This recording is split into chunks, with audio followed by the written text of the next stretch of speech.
Hello, everyone. This is Jeff Halper speaking to you from Jerusalem uh, for my July 2026 update analysis of what's happening in our region.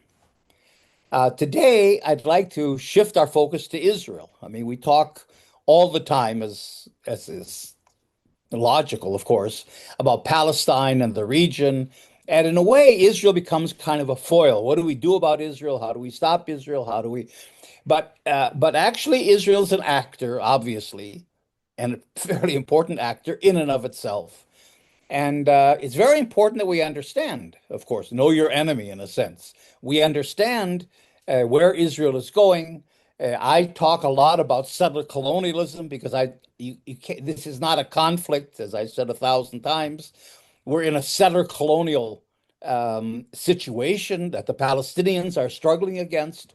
And therefore, Zionism, the settler colonial regime that it set up, its whole purposes of Judaizing Palestine, um, its ability to establish a state of Israel, the nature of the state of Israel, the fact that there is an Israeli society, of course, an Israeli military, that the Palestinians have to contend with every day, means all this really means that we also have to understand Israel itself. We can't just sort of set it aside and look at other dynamics and so on.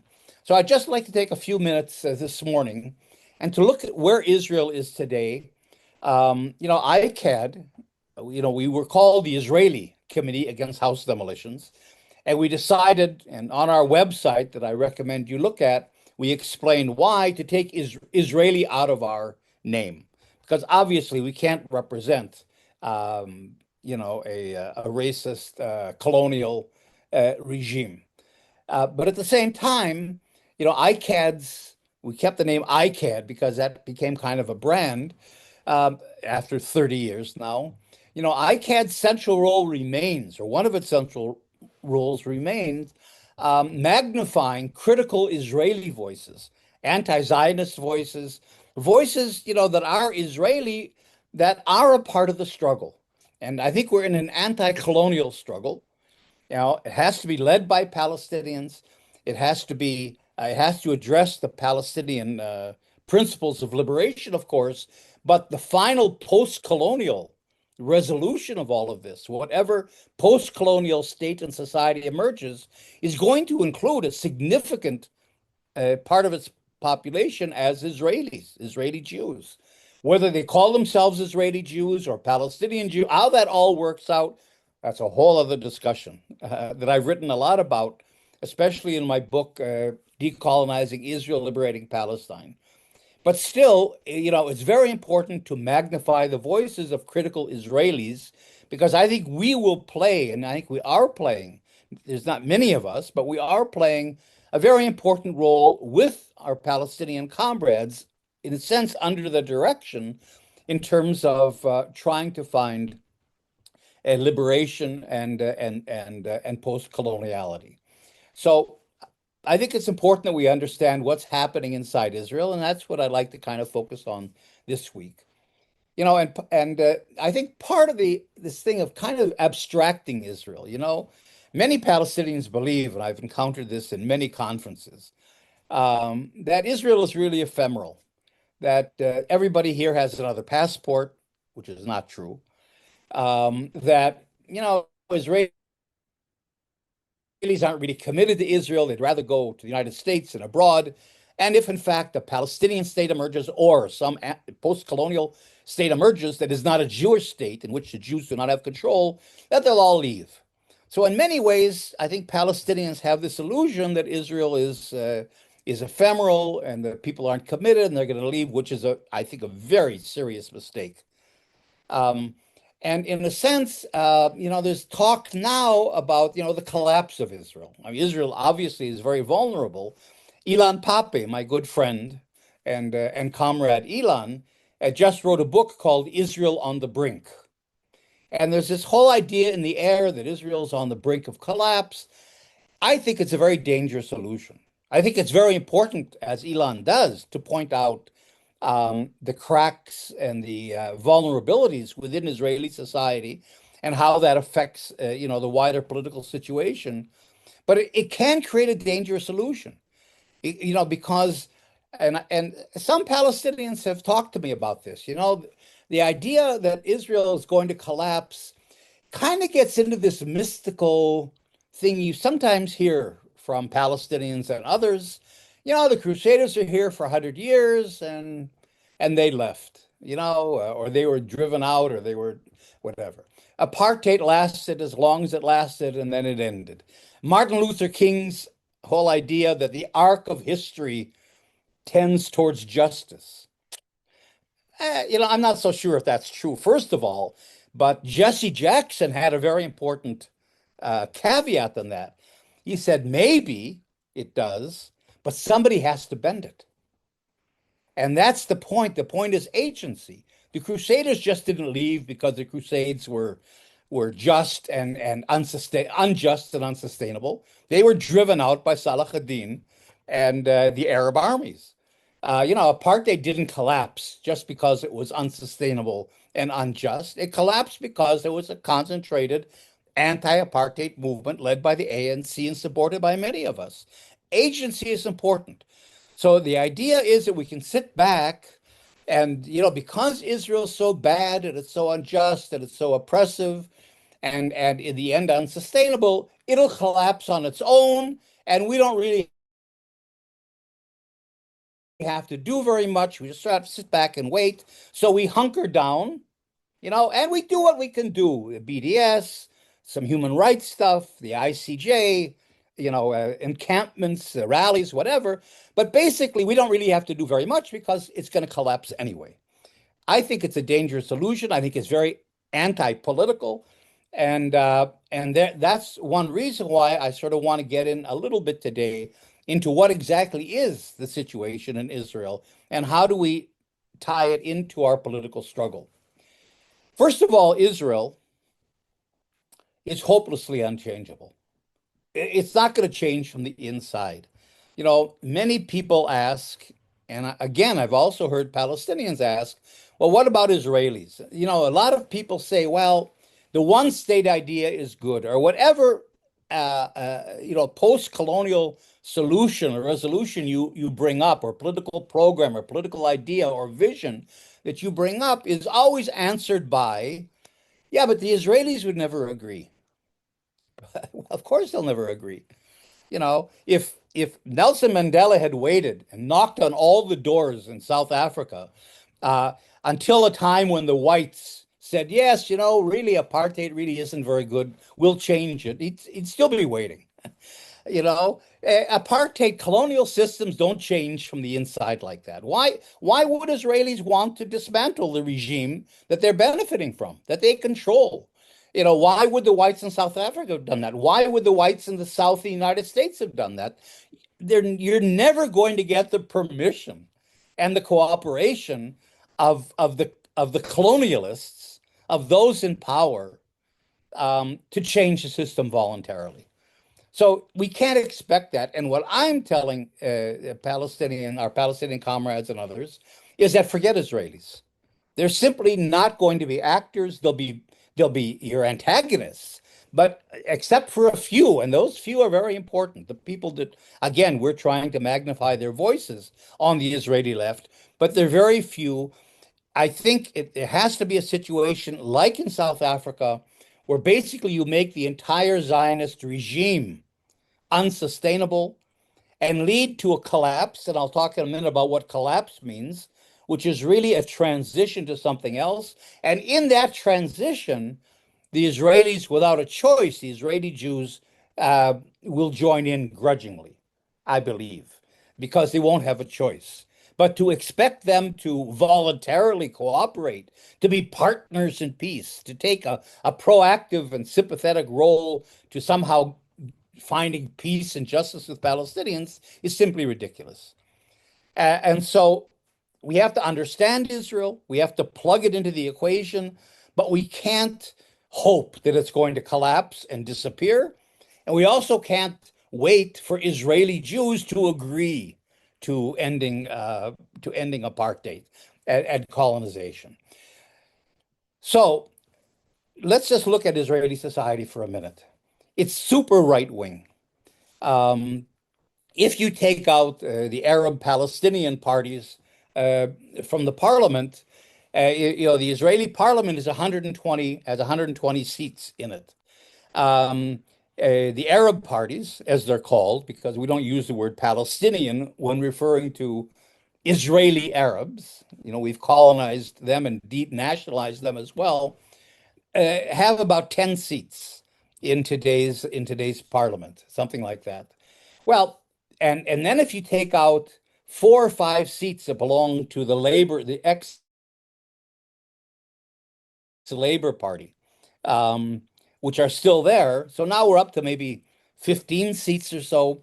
So basically, 105 seats in the Israeli parliament belong to the right. Whether we're talking about the Likud and the Netanyahu government or the so-called opposition that I'll talk about in a second. And the younger generation in Israel is more right-wing than the older generations. It's much more militaristic, especially after October 7th, of course, and it's much more religious and nationalistic. And here again, I can't not mention Southern colonialism. This whole system, locks Israel and Israelis into a zero-sum game. There is no political resolution possible for Israelis. I think we have to understand that. Negotiations obviously have always failed because there's no other side. The Palestinians have no leverage. It's not a conflict. Israel controls the entire country. So Israel is really the only actor, and it can't get to a political resolution because the very purpose of Zionism was to Judaize Palestine. In other words, what it's doing and what it's succeeding in doing until now, conquering all of Palestine, taking the land, displacing the population, making Palestine into Israel, into a Jewish country. This is the purpose of Zionism, and there's nothing in this equation for compromise or negotiations. The Palestinians simply are not a party in terms of the Israeli public, but they're here. Of course, Palestinians are here, and they're resisting. And so, what's adding to the right wing, especially in the younger generation, this right wing mindset, is the endemic insecurity, because you can't have a state that's so oppressive, a colonial state that's oppressive like Israel, it has to generate resistance from the indigenous population, which is then endemic. You can't have that endemic insecurity, um, uh, without people being pushed to a very defensive, a very militant, a very racist, xenophobic kind of mindset, which has happened. And therefore, the Palestinians are criminalized. They don't exist. And therefore, there's no resistance because there's nobody, they have no case to resist about. There's simply a population here that has no political reality or existence according to most Israelis and Zionism. Therefore, to simply submit or leave. And therefore, resistance is criminalized as terrorism, and the entire Palestinian population is criminalized, as we can see from what happened in Gaza and what's happening in the West Bank as well. Uh, so I think what's happened for Israelis, and this has also pushed them to the right, is that not only isn't there a way out for them in a way, they have to live with this, which makes it, hard to have your everyday life. You try to close it out. We live in a bubble, but still, it's not hermetic. Um, uh, is that I think on October 7th, the Israeli Jews finally confronted the reality that they're in a dead end, that political Zionism has exhausted itself, that there's no more we can conquer, there's no more we can displace the Palestinians. We can try to kill them, but we still can't displace them. There's no way we can normalize what's happening. And I think for many Israelis, they're in a sense of despair as well. I'm not saying Israelis are enjoying this situation, but I think in the end, what it's doing is one of two things. It's creating a brain drain on the one hand among the more secular, more educated, more liberal Israelis. In other words, rather than deal with the political issues, it's much easier just to get up and leave and go get your high-tech job in the United States or somewhere else. So that's one way of releasing this pressure. And of course, the other way is simply by doubling down and becoming more militant and more violent. And you see that certainly reflected in Netanyahu's government. Um, so I think Israelis have confronted this dead end, but they have no way out. And I think that's Netanyahu's problem, is that Netanyahu can't, whatever he does, he can't give Israeli Jews a vision of where to go. He can't give them any sense that there's a better future, that something's going to change. It's simply more militancy, more attacks, more killing, more of all, the settlers. And I have to say, the whole settler enterprise does not have tremendous support inside Israel. That really isn't a part of the right-wing thing. The right-wing part is defending Zionism and Israel.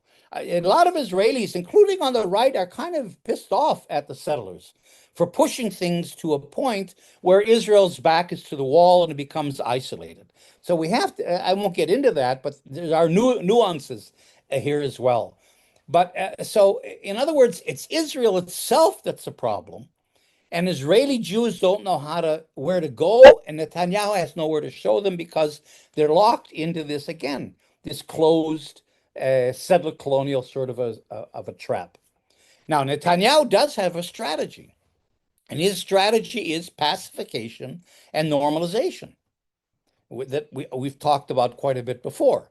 The idea that if you can pacify the Palestinian population, and that's what Gaza's about, and that's what the West Bank is about, and that's what the attacks on Iran and Hezbollah are about, pacifying the external actors that are supporting the Palestinians.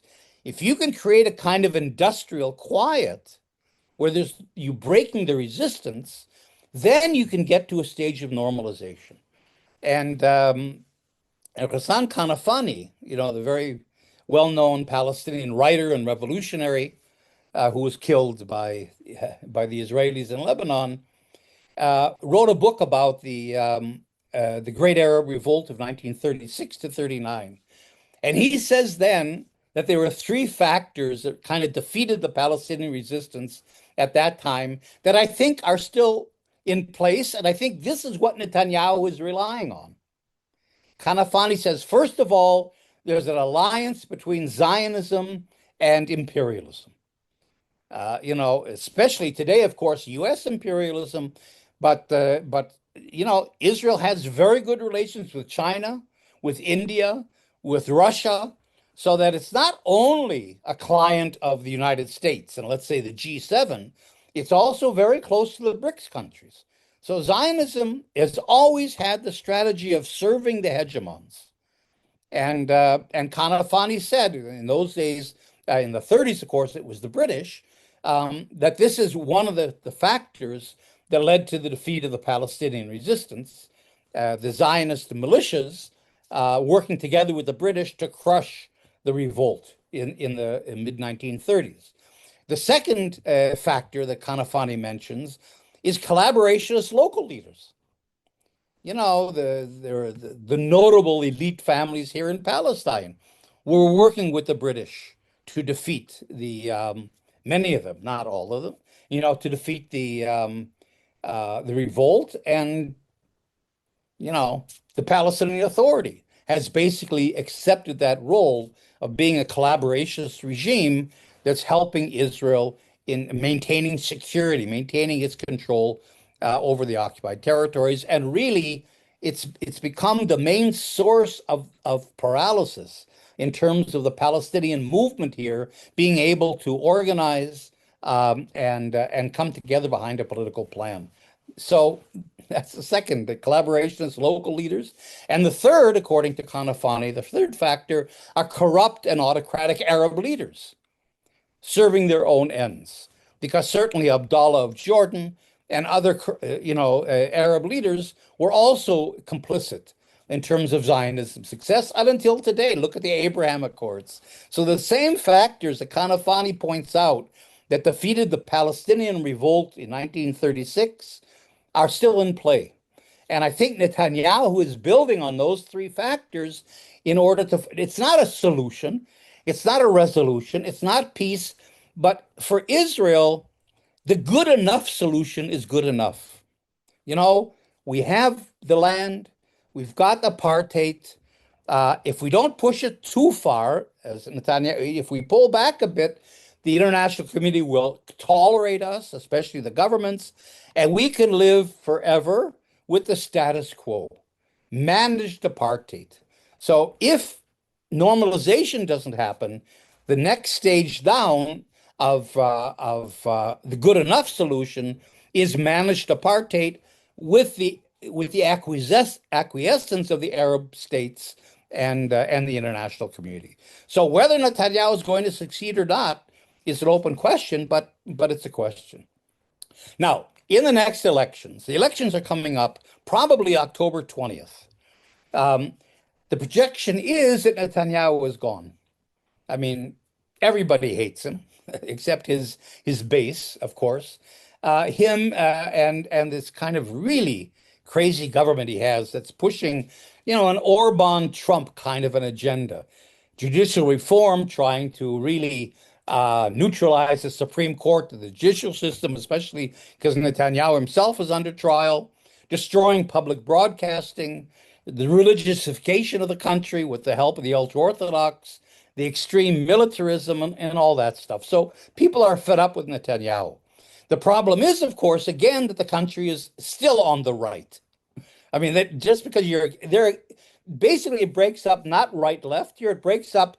The powers break up in terms of are you for Netanyahu or are you against Netanyahu? Netanyahu is because otherwise there's no separation between the opposition and the government, the Likud government of today. In fact, the opposition, that was headed by Naftali Bennett and Yair Lapid, who were both prime ministers of the government before, they're the leaders of the opposition today. Do you know what the slogan of their party is in the coming elections? We're the real Likud. Whoa, how's that for an opposition slogan? So in other words, we're choosing between the Likud with Netanyahu or the real Likud, which means same policies without Netanyahu. So that's basically what the election is about, with really no issues whatsoever, because there's wall-to-wall agreement between the opposition parties, most of them, and the Likud, including Gaza. The rising figure in the so-called opposition is Gadi Eisenkot, a former chief of staff. He's likely to be the next prime minister, Eisenkot. Now, he's a nice guy, lost a son in Gaza. He's quiet, fat, kind of a grandfatherly kind of appearance and so on, but a vicious military criminal, a war criminal. Eisenkot is the one that in Beirut developed the Dahya doctrine. Dahya is a Shiite neighborhood or section of Beirut in which Hezbollah is located. It's the center of the Shiite population in Beirut. And his Dahya doctrine was, we will destroy, we will respond to any attack, no matter how small it is, disproportionately. We'll destroy everything. In other words, the Dahya doctrine violates, visibly, on purpose, two of the most important principles of international law in warfare. One is the principle of distinction, which says armies have to distinguish between combatants and civilians. Eisenkot, likely the next prime minister, says no, there is no distinction. Everybody down to a Palestinian baby is a terrorist. This is the criminalization not only of Palestinians, but of those that support Palestinians. And the second principle that the Dahya doctrine violates is the principle of proportionality. that an army is forbidden to respond disproportionately to a threat or to an attack. And that's the base of the Dakhia Doctrine. They destroyed Beirut, um, in the 2000s when Eisenkot was the chief of staff. Uh, and the same doctrine has been applied to Gaza and to the refugee camps of the West Bank. So that this is likely the opposition leader who's going to succeed Netanyahu. So basically, it breaks up but the problem is this, that Netanyahu's lost popularity, obviously. So his government is comprised of the Likud, which in all the polls will only get 23 seats. The settlers, that's Smotrich and Ben-Gvir, have another 13 seats out of 120. The Haredim, the ultra-Orthodox that are their partners, have another 16. So altogether, the present government coalition in the coming elections would get only 52 seats. Well, if it's a 120-seat parliament, you need at least 61. But really, you need, for a safety margin, 62, 63, 64. So the Likud and the present government cannot put together a coalition because it only gets up to 52. Now, the Arab parties, as we call them, the Arab parties here would get between 10 and 15 seats. 10 if they run separately. There's two separate Arab blocs, or up to 15 if they combine. They haven't decided what to do yet. But even if they got 10, if the Netanyahu government would bring the Arab parties in, its 52 would become at least 62, and they'd have a government. But the principle, the policy, hardcore of the Likud is no Arabs. This is a Zionist coalition, even though the Haredim aren't really Zionists, but it doesn't matter. No Arabs. So in a sense, here's an Israeli government that kind of violates all political principles, willing to forfeit political power rather than sit with Arab parties in the government. And the Arab parties are willing. Maybe not all of them, but certainly Ram, the Islamic party of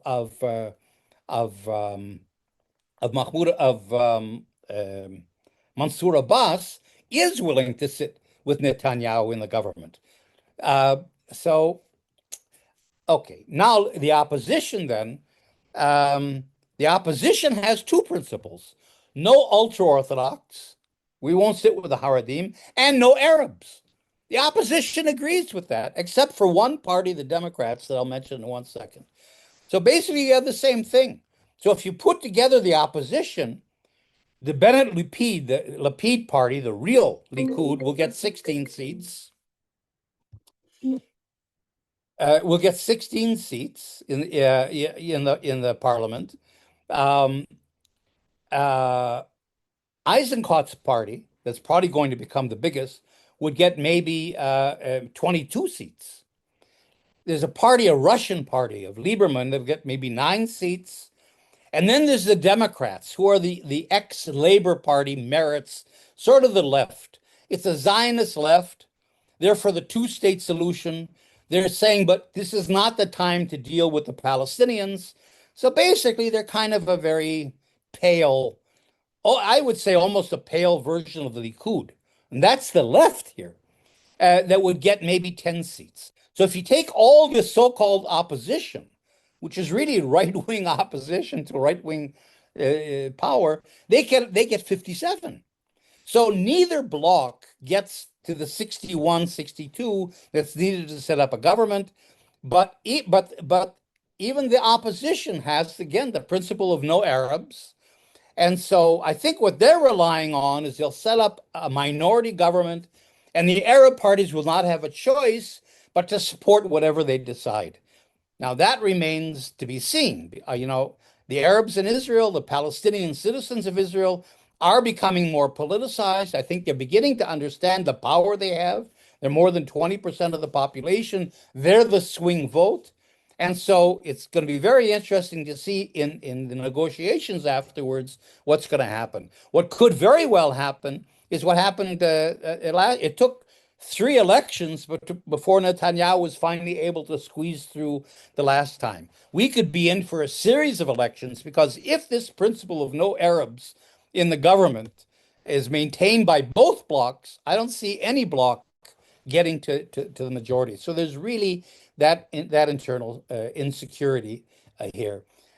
All right, there's other insecurities that I'll in Israel, um, other craps that I think are really important that I'm not going to get in, environmental insecurity, the brain drain, the rise of the Haredim that are now about a quarter of the younger generation, but have no education whatsoever, no skills, which is going to be difficult in the future because their population doubles every generation.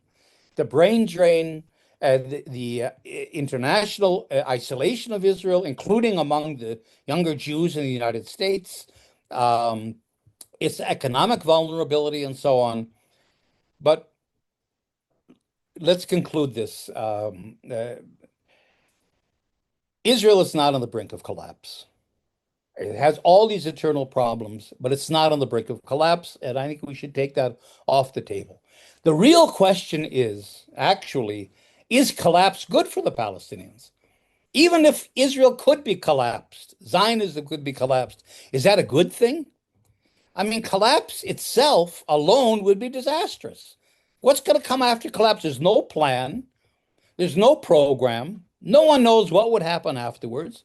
And if we take the experience of the global South countries after they fought for independence against colonialism, they all fell into civil wars, intercommunal conflicts, terrible things because there was no plan for what's going to happen after the collapse. So collapse is not a good thing, actually, for Palestinians, unless I think we have to restate this.